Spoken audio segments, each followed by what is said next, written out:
Hey folks, Simon here from Wild Earth, and today I'm here to talk to you about what to wear and how to dress whilst you're hiking in the mountains. Whilst hiking at elevation, you're going to find you're going to be hiking a lot of steep terrain and the weather's going to change really quickly. That means walking uphill, you're going to get pretty sweaty and pretty hot, but when you stop for lunch or at a viewpoint or at the summit, you're going to find you're going to cool down really quickly as well.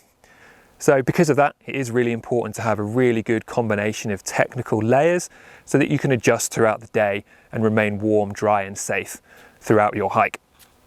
So starting off with the socks, I'd always recommend a pair of merino socks. It's going to be a bit of a theme throughout this video, but they're fast drying, quick wicking.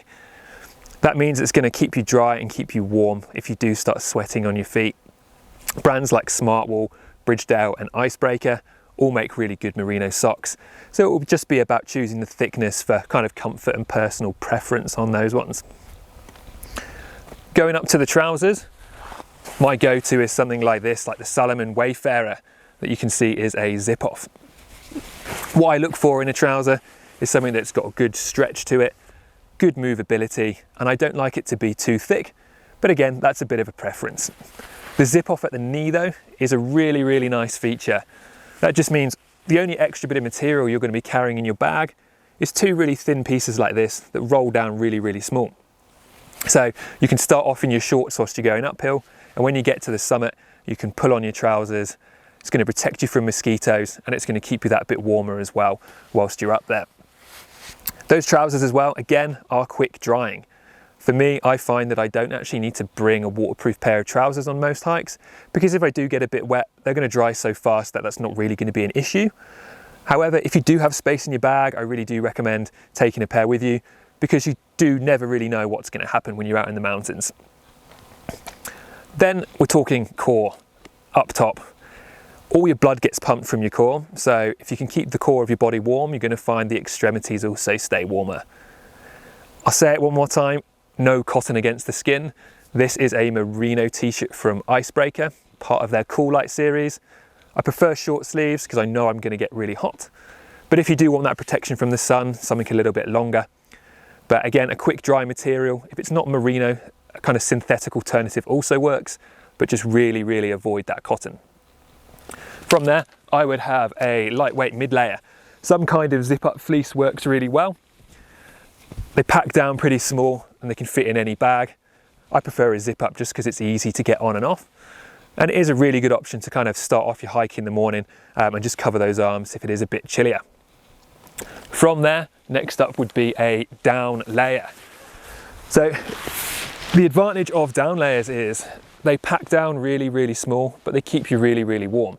So it's something that can and should stay in your bag all of the time, no matter what hike you're on. This is a 600 loft down jacket. You can go higher in the loft power, which is going to give you a warmer jacket and a smaller pack down. But either way, a must have for any hiking in the mountains, and it should always remain in your bag. On top of that, something like a nice lightweight shell. This is going to be a great windbreaker and also keep you dry. A couple of things to look out for on a jacket like this is taped seams. On the inside of the jacket, you should see a piece of tape going along any of the stitching, and that's just going to help keep you drier and more waterproof through those small holes just made by the stitching. A product that's really worth looking out for if you are looking for a lightweight jacket is Gore-Tex Pack Light. I know Arc'teryx, Patagonia and Marmot use this in some of their jackets. It's going to be more packable, but also keep great breathability and great waterproofing, but just roll down that little bit tighter so you can fit it in your bag a bit more.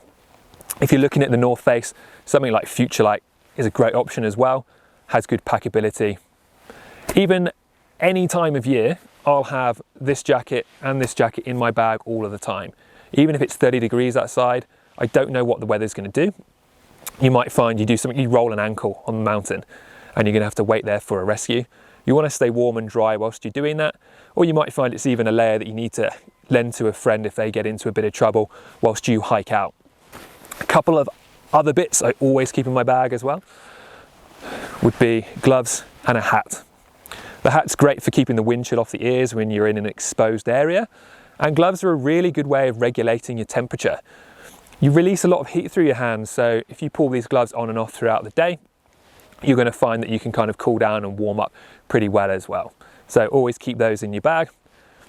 Great little functionality is something with an e-tip, so you can still use your phone or take your pictures with your touchscreen without having to take your gloves off and get those cold hands. So there we have it, a combination of layers that's going to keep you warm, dry and safe whilst hiking out in the mountains, whether that be down in Tasmania or somewhere like here in the Canadian Rockies. But again, if you are in doubt about what to wear or what to take with you, pop into one of the stores, give customer service a call. Any of the Wild Earth team will be more than happy to help you with the specifics of your trip and what you may or may not need. But that's it from me today. I'm going to head out into the mountains here and go for an awesome day hike whilst the weather's good, and hopefully I'll see you here one day soon.